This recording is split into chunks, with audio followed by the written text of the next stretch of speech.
Yo l'équipe, j'espère que vous allez bien. Avant tout, bonne année, je vous souhaite une excellente année, plein de réussite, de la santé surtout, et des objectifs, car pour moi, la santé mentale, ça passe aussi par le fait de se fixer des objectifs, et évidemment, dans le meilleur des cas, de les atteindre. On va commencer cette année avec une vidéo sur le timing, donc c'est une vidéo qui est sur le planning depuis très longtemps. C'est une vidéo qui attend sur la liste depuis un moment déjà, et quoi de mieux pour définir le timing que d'aller directement dans le dictionnaire. Le timing, en fait, c'est un anglicisme. C'est hyper drôle parce que précisément, c'est une notion qui vient du monde de la boxe. L'Académie française va définir le timing comme l'occasion qu'a un boxeur de frapper son adversaire et l'enchaînement qui amène à l'ouverture. Donc c'est marrant parce qu'il y a le fait vraiment de créer une ouverture avec un enchaînement donné pour justement placer un coup et toucher l'adversaire. Forcément, quand tu crées une ouverture, tu as un laps de temps qui est très réduit pour toucher, d'où la notion de timing. Et c'est pour ça que quand on parle de timing, en général on dit ouais, j'ai un timing qui est assez restreint parce que c'est vraiment un laps de temps, une fenêtre d'opportunité qui est très courte. Et c'est pour ça que la notion de timing est souvent mise en relation avec des notions temporelles comme le fait d'être pressé, etc., etc. Et je trouve ça très drôle que ce soit un anglicisme qui vient spécifiquement du monde de la boxe. Voilà, c'est notre petit moment de gloire, profitons-en. Quoi qu'il en soit, dans la vidéo, on va vraiment définir le timing, on va voir ce que c'est concrètement et on va voir comment essayer de l'améliorer. Parce que oui, c'est pas le tout de savoir définir le timing, il faut aussi comprendre comment l'améliorer et en quoi il va nous servir. Avant de vous donner les clés pour travailler le timing, ou en tout cas quelques petits exercices, quelques petites astuces pour le travailler, je vais vous donner en fait l'utilité du timing. Donc déjà, la définition, je la trouve hyper intéressante parce qu'elle nous donne quand même quelques notions pour justement définir le timing. Je compléterai même cette métaphore à la boxe en disant que c'est une des caractéristiques les plus essentielles de la boxe. Quand on regarde les grands boxeurs, ils ont un timing qui est incroyable. On prend Mohamed Ali par exemple, un timing incroyable. On prend Sugar Ray Leonard, un timing incroyable. On prend même Mike Tyson, un timing incroyable. Le timing va te permettre de tendre des pièges à ton adversaire. Donc comme tu le vois, tu peux envoyer une série de coups, faire en sorte que l'adversaire réagisse à la série de coups et venir avec un bon timing, utiliser un coup puissant pour toucher. Typiquement, c'est ce que Lomachenko fait dans tous ses combats quand il envoie des séries de coups qui sont pas forcément puissants. Il attend une réaction de l'adversaire et derrière cette réaction, il vient toucher. Donc ça nécessite forcément du timing et avoir vraiment une vision du combat. Quand tu combines un bon timing avec de la précision, là tu fais un combo parfait parce que déjà tu arrives à créer une ouverture, tu vois l'ouverture et tu touches de manière sûre. Et souvent la différence entre un boxeur débutant et un boxeur confirmé, c'est justement cette notion de timing. Le boxeur débutant, il va pas forcément avoir l'expérience. Il va pas forcément savoir la trajectoire des coups, la distance, la durée, etc. Il va avoir des notions qui sont très vagues et il va plutôt être dans la réaction. Alors que le boxeur confirmé, lui, va comprendre le timing des coups qu'il donne, mais aussi ceux qu'il reçoit et il va éviter tous ces pièges-là. Pour moi, le timing, c'est une des choses les plus difficiles à entraîner en boxe parce que c'est pas comme une caractéristique physique, comme la force, comme par exemple l'endurance, où voilà, on fait un programme spécifique. Donc par exemple, je veux travailler ma force, je vais faire par exemple un 5x5, 3x3, etc.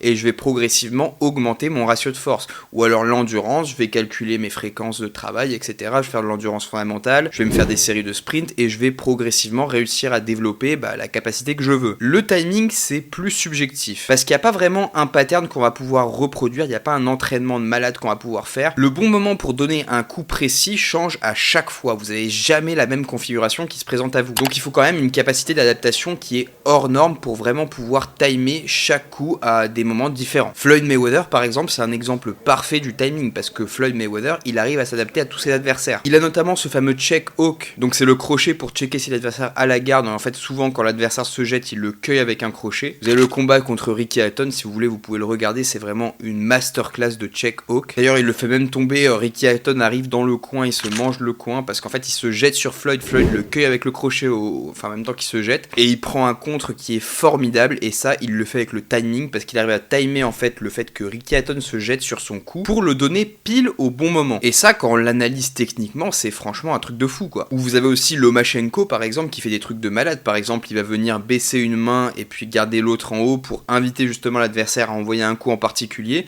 Puis une fois que l'autre va envoyer le coup, il va contrer le coup en fait qu'il a anticipé. Le mec a créé délibérément une ouverture pour que l'autre envoie un coup en particulier et contrer lui-même derrière. Si ça c'est pas un truc de fou, alors voilà quoi. On se rend vraiment compte en plus de ça que le timing va vraiment pallier certaines caractéristiques qui peuvent être lacunaires chez certains boxeurs. On a par exemple des boxeurs qui vont être très lents mais qui vont avoir un timing de malade. Et en fait justement avec ce timing, ils vont pouvoir compenser le manque de vitesse et cueillir l'adversaire vraiment au moment où ils le souhaitent. correct. Mais parce qu'ils anticipent tout, ils anticipent la vitesse de l'adversaire, la vitesse du coup qu'ils vont mettre, et ils se disent ok, ça va se rencontrer à tel moment. C'est notamment le cas dans le combat de Amir Khan contre Danny Garcia. Ça c'est un combat qui pour moi illustre parfaitement ça, parce que Danny Garcia c'est pas un boxeur extrêmement rapide, et au contraire Amir Khan a une vitesse qui est phénoménale, et pourtant Garcia le cueille très très fort. Maintenant, comme je vous l'ai promis, on va voir comment améliorer ce timing. J'ai quelques petites stratégies pour améliorer le timing, même si comme je vous l'ai dit, c'est vraiment l'expérience et la mise en situation qui va vous faire développer cette capacité. Déjà, il y a une composante qui est indépendante de votre volonté, c'est le talent. Il y a des gens qui ont une prédisposition directement pour le timing, qui sont vraiment dotés de génétique ou je ne sais quoi qui est on point.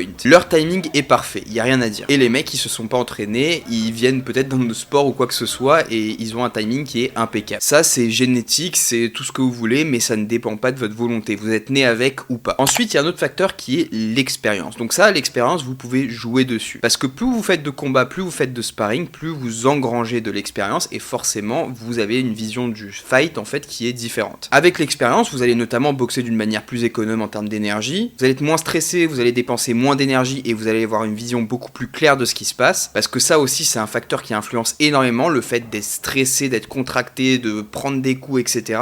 Ça, c'est un facteur qui vous fait perdre, entre guillemets, la tête froide. Et là, avoir la tête froide, c'est vraiment indispensable pour avoir un bon timing. Si vous gardez pas votre calme, si vous envoyez les coups n'importe comment, vous arriverez jamais à avoir un timing qui est impeccable. Parce que vous allez être tout le temps dans l'action et vous allez jamais réfléchir. Enfin, dernier tips, c'est un mode d'entraînement. Il y a peu de modes d'entraînement, je vous l'avoue, qui peuvent vous faire progresser en termes de timing. Mais je vois deux solutions qui sont vraiment hyper intéressantes. La première, c'est de créer des schémas moteurs. Vous faites des drills. Les drills, pour ceux qui ne sont pas aguerris au terme, c'est en fait simplement des mises en situation répétées, et comme des chorégraphies. Par exemple, tu m'envoies un crochet, je le bloque ici, et je remise avec le bras arrière. Je bloque du bras, je remise du même bras. Je peux bloquer en bas et remise en uppercut. Je peux bloquer ici et remise avec le bras arrière. Tout ça, c'est des gestuels que vous intégrez dans votre tête, et en fait, ça va vous donner vraiment, comme qui dirait, un panel de contres qui se font limite instantanément. Dès que vous prenez le coup, vous agissez directement. Parce que vous avez créé un schéma moteur, vous l'avez ancré, vous l'avez répété, en fait, au bout d'un moment, ça se fait automatiquement. Et ça, c'est le timing parfait. Parce que vous n'avez même pas à réfléchir à ce que vous allez faire, vous savez déjà que vous allez toucher en faisant cette action en particulier. Il faut vraiment venir se créer des patterns, en fait, de réaction. Dès que vous êtes touché à un endroit, vous avez une série qui correspond directement à ça. Parce que ce qui va compter vraiment, c'est votre réactivité, votre vitesse également. On l'a vu dans la définition, la vitesse de réaction compte énormément. Le timing est très serré, donc il faut agir le plus rapidement possible. Et pour agir le plus rapidement possible, quoi de mieux qu'un geste automatisé. D'où l'importance de faire ces fameux drills qui pour moi sont des fondamentaux. Et ça pour moi c'est ce qui s'intègre vraiment à la partie expérience. Ça va venir directement se greffer à cette partie parce que plus vous avez de drills, plus vous avez d'outils dans votre boîte à outils qui vont pouvoir vous servir dans des situations différentes. Ok, il y a tel boulon à dévisser, j'utilise cette clé là. Enfin bref, c'est bon, on n'est pas là pour 3 heures de métaphore, mais c'est le truc quoi. Et ensuite, ma dernière manière d'améliorer ce timing là, c'est le reflex bag. Donc j'ai déjà fait une vidéo sur le reflex bag, même plusieurs je crois. Pour ceux qui ne les ont pas vus, le reflex bag en fait c'est cette espèce de sac de frappe qui est fixé